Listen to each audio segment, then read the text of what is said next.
দর্শক স্বাগত জানাচ্ছি সময়ের আলোতে। আমি এখন আছি বাগেরহাটের ঐতিহ্যবাহী ষাট গম্বুজ মসজিদে। আগামীকাল ঈদুল ফিতর এবং ঈদুল ফিতরের প্রথম এবং বৃহত্তম জামাত অনুষ্ঠিত হতে যাচ্ছে এই ষাট গম্বুজ মসজিদে। এখানে সকাল 7:30টায় প্রথম ঈদের নামাজ অনুষ্ঠিত হবে এবং দ্বিতীয় ঈদের নামাজ অনুষ্ঠিত হবে সকাল 8:15 এবং তৃতীয় নামাজ অনুষ্ঠিত হবে সকাল 9টায়।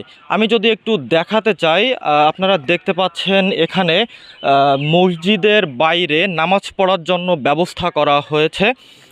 এখানে প্রায় আমরা জানতে পেরেছি যে 1000-এর মতো লোক এই বাইরের যে প্যান্ডেল আয়োজন করা হয়েছে এখানে নামাজ পড়তে পারবেন এবং মসজিদের ভিতরে 3000 প্রায় 3000-এর মতো লোক নামাজ পড়তে পারবেন। তো আমরা আসলে বলতে পারি যে এখানে প্রতিটি ঈদ জামাতে প্রায় 4000-এর মতো লোক কিন্তু জামাত পড়তে পারবেন একসাথে। তিনটি ঈদের জামাতে মোট প্রায় 10,000-এর মতো লোক এখানে নামাজ পড়বেন। আমরা যদি একটু দেখাতে চাই, এইখানে দেখতে পাচ্ছেন পুরো ষাট গম্বুজ মসজিদটি কিন্তু আলোকসজ্জা দিয়ে পুরো সাজিয়ে দেওয়া হয়েছে। এখানে ঈদ উপলক্ষে শুধুমাত্র মসজিদটি নয়, পুরো ষাট গম্বুজ ক্যাম্পাসটি কিন্তু আলোকসজ্জায় সাজানো হয়েছে। এখানে মোট 3টি জামাত অনুষ্ঠিত হবে এবং এখানে বাগেরহাট জেলার যিনি পুলিশ সুপার ডিসি মহোদয় এরা কিন্তু সকলেই এখানে নামাজ আদায় করবেন জানা গেছে।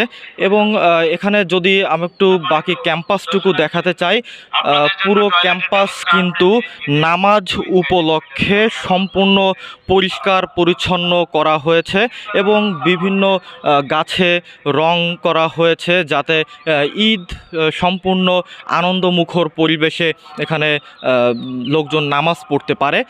এছাড়া এখানে কিন্তু সকাল 7টা থেকেই যারা মুসল্লি নামাজ পড়তে আসবেন দেশের বিভিন্ন প্রান্ত থেকে এবং বাগেরহাটের বাইরে থেকেও কিন্তু এখানে লোকজন আসবেন এবং তারা সম্পূর্ণ বিনা টাকায় বিনা টিকিটে এখানে ঢুকতে পারবেন আমরা জানতে পেরেছি।